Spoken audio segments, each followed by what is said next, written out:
আশা করছি সবাই ভালো আছেন। বিয়ের পরে প্রথম আমি শ্বশুরবাড়িতে যাই এবং এটা প্রপার গ্রামের নামটা আপনাদের বলবো না, আপনারা দেখে চিনতে পারেন নাকি এটা ঠিক কোন জায়গা। আমি কখনোই সারা জীবনে গ্রামে থাকিনি, দূর থেকে দেখেছি, কিন্তু প্রপার যে গ্রামটাতে থাকা এটা আমার হয়ে ওঠেনি। এখানে না আসলে জীবনের একটা অধ্যায় হয়তোবা আমার দেখাই হতো না।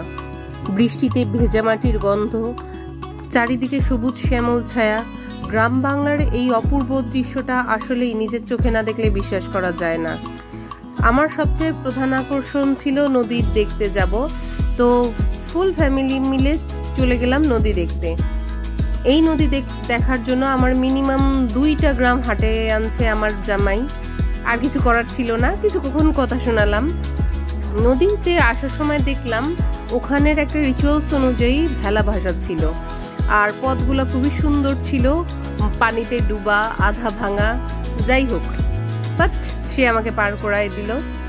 নদীতে দেখলাম এক কর্নারে নৌকা বাঁধা ছিল, সবাই মিলে উঠলাম।